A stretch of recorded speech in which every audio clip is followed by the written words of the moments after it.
Hello my viewers. कैसे हो आप? मैं आशा करती हूँ आप सब अच्छे होंगे। आज मैं आपके लिए एक ज़बरदस्त कहानी लेके आई हूँ। इसे अंत तक जरूर सुनिए। एक पालमपुर नाम का शहर रहता है। वह शहर में सीबू नाम का लड़का उसके माँ के साथ रहता है। उसके माँ का नाम सविता देवी रहता है। सीबू पेशे से शिक्षक रहता है। वह बहुत ही शांत स्वभाव का रहता है। जो माँ बोलेगी वही करने वाला। एक दिन उसकी माँ उसे बोलती है, बेटा अब मेरे से काम नहीं हो पाता। तेरी भी उम्र 32 साल की हो गई है। तो शादी कर ले, मुझे थोड़ा आराम मिलेगा। शिबू माँ को बोलने लगता है, ठीक है ना माँ, आप बोल रहे हो तो मैं शादी कर लेता हूँ। आप एक काम करो, लड़की ढूंढना शुरू करो। जैसे ही आपको कोई लड़की पसंद आ जाए तो मुझे बताना। सविता देवी अब लड़की ढूंढना शुरू करती है। इधर उधर बताती है। उसका बेटा शिक्षक रहने के कारण बहुत सारे लड़कियों के रिश्ते आते, लेकिन सब अमीर घर की लड़कियां रहती है। उसको लगता है अगर अमीर घर की लड़की बहू बना के लाऊंगी तो वो कुछ भी काम नहीं करेगी, सारे काम मुझे ही करना पड़ेगा। अब वो लोगों को बोलती है, मेरे बेटे के लिए गरीब घर की सुंदर लड़की चाहिए। एक दिन पड़ोसी आता है और बोलता है, आप अपने बेटे के लिए गरीब घर के लड़की ढूंढ रहे थे ना? मेरे दूर का रिश्तेदार है, गरीब है बेचारा, लेकिन उसकी बेटी तो एकदम अप्सरा जैसी सुंदर है और कामकाज में भी अच्छी है। सविता देवी उसको बोलने लगती है, ठीक है ना, ऐसी ही लड़की चाहिए मेरे बेटे के लिए। कब जाएंगे लड़की देखने? वो बोलता है, मैं उसके पिताजी से पूछता हूँ कौन से दिन आना है करके, फिर चलेंगे। सविता देवी अपने बेटे को बोलती है, बेटा पड़ोस वाले चाचा ने एक लड़की देखी है। वो बोलता है, ठीक है ना माँ, चलेंगे देखने। सुबह पड़ोसी आकर बोलता है, भाभी जी 2 दिन बाद बोले हैं लड़की के पिताजी ने। सविता देवी बोलते हैं, ठीक है ना, चलते 2 दिन बाद। और वो लोग 2 दिन बाद लड़की देखने गए। सचमुच में वो लड़की अप्सरा ही थी, एकदम सुंदर। उसका नाम शिखा रहता है। सविता देवी को और उसके बेटे को वो लड़की पसंद आ जाती है। 1 महीने बाद की शादी की तारीख निकालते। अब शादी का दिन आता है। सविता देवी के मन में लड्डू फूट रहे थे। अब तो मुझे आराम करने को मिलेगा, मैं एकदम रानी के जैसे हुक्म चलाऊंगी। अब शिबू और शिका की शादी संपन्न हो जाती है। सविता देवी बड़े जोर शोर से बहू का स्वागत करती है। शिका ये सब देख के बड़ी खुश होकर बोलती है, मेरी सास कितनी अच्छी है, मैं उसके साथ माँ के जैसा बर्ताव करूंगी। पहली रसोई में शिका गाजर का हलवा बनाती है और घर के सब मेहमानों को अपनी सास और पति को भी देती है। हलवा इतना स्वादिष्ट बनता है कि सब शिखा की तारीफ करने लगते हैं। सीबू भी शिखा की तारीफ करता है, क्या स्वादिष्ट हलवा बनाई हो। शिबू ने अपने पत्नी की तारीफ की। ये बात सविता देवी के मन में खटकती है। बोलती है, अब मेरा बेटा मेरी बात नहीं सुनेगा और अपनी बीवी का बैल बन के रहेगा लगता है। मुझे तो कुछ करना पड़ेगा। अब सब मेहमान चले जाते हैं। सब अपने अपने काम को जाते हैं। शिखा सुबह उठ के अपने पति के लिए टिफिन बना देती है। बाद में आराम से काम करती है। शिखा को घर साफ सुथरा रखना अच्छा लगता है। वो एकदम संस्कारी रहती है, किसी को जवाब नहीं देती, सब कुछ चुपचाप से सह लेती है, बहुत ही शांत रहती है। शिखा ने पूरा घर चाकपाक किया, हर कोना साफ दिख रहा था, एकदम नए जैसे। शिखा काम करके अपने रूम में चली जाती है और थोड़ा आराम करती है। उतने में ही शिबू स्कूल से घर आता है। उसको घर एकदम चाकपाक दिखता है। माँ को बोलता है, क्या बात है माँ, आज घर तो एकदम नए जैसे दिख रहा है, किसने किया है?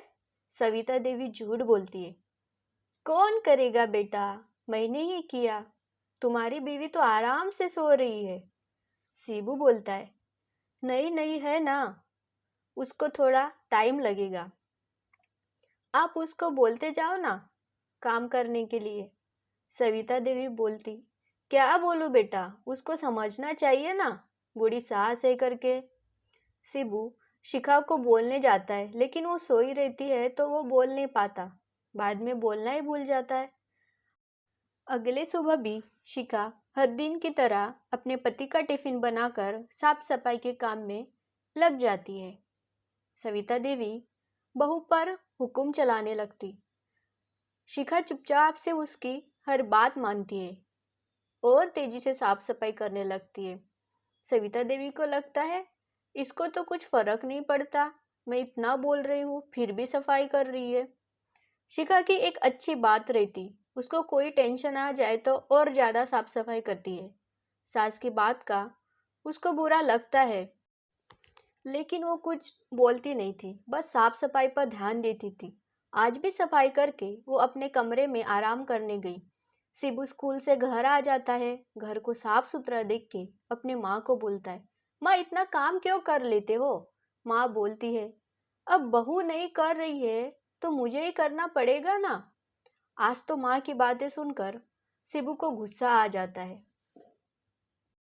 अपने कमरे में जाकर शिखा को बोलता है, सुनो, कल से घर के सारे काम तुम करते जाना। वो ठीक है बोलती है। मन में सोचने लगती है, काम तो मैं ही करती हूँ और कौन से काम करने के लिए बोल रही है। अगले दिन भी सविता देवी लड़के के कान भरती है। अब तो शिवू शिखा पर चिल्लाता है, मैंने तुम्हें कल क्या बोला था, पूरे काम तू करती जा करके मेरी माँ ही काम करती है हर दिन। शिखा बोलने लगती, सारे काम तो मैं ही करती हूँ। शिबू बोलता है, क्या मेरी माँ झूठ बोल रही, कल से कोई शिकायत नहीं आनी चाहिए। हर दिन माँ की बातें सुनकर शिबू अपनी पत्नी से झगड़ा करता था। एक दिन शिखा को बुरा लगता है। वो बोलती है, मेरे पति मेरी इज्जत नहीं करते हैं, अपनी माँ की झूठे बातों में आकर मेरे से बुरा बर्ताव करते हैं। और वो अपना दिमाग शांत करने कुछ दिनों के लिए मायके चली जाने लगती है। सविता देवी शिखा को बोलती है, मायके क्यों जा रही हो। शिबू बोलता है, जाने दो माँ, मायके से 4 बातें सीख के आएगी, वैसे भी पूरे काम आप ही करते हो। और शिखा मायके चली जाती है। शिबू स्कूल से घर आ जाता है तो उसको पूरा घर बिखरा पड़ा दिखता है। अपनी माँ को बोलने लगता, माँ आज आपने अच्छी से सफाई नहीं की लगता है। सविता देवी बहाने बनाकर बोलती, हाँ आज मेरी तबीयत ठीक नहीं लग रही थी तो नहीं की सफाई अच्छे से।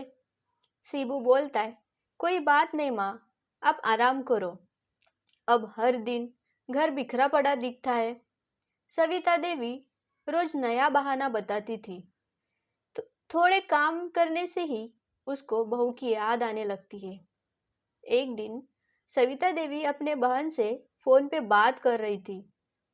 बता रही थी, मेरी बहू अच्छे से घर का काम करती थी, मैं अपने बेटे को झूठ बताती थी कि पूरे काम मैंने की करके। बेटे ने मुझसे झगड़ा किया, वो मायके चली गई है, अब मेरे से ढंग से काम नहीं हो पाते। ये फोन की सारी बातें शिबू सुनता है। उसको पश्चाताप होता है, मुझे शिखा की बातों पर विश्वास करना चाहिए था, मैं बेकार में उससे लड़ता झगड़ता था, वो बेचारी की कोई गलती नहीं थी। मेरी माँ तो मुझे झूठ बताती थी। वो तुरंत ही अपने ससुराल जाकर अपने बीवी को घर लेके आता है। अब शिबू की अकल ठिकाने आ गई और सास भी सुधर गई। Thank you. Please like, share and subscribe. ऐसे ही अच्छी अच्छी कहानियों के लिए मेरे चैनल को सब्सक्राइब कीजिए। अगर आपको ये कहानी पसंद आई है तो लाइक करना ना भूलिए। धन्यवाद।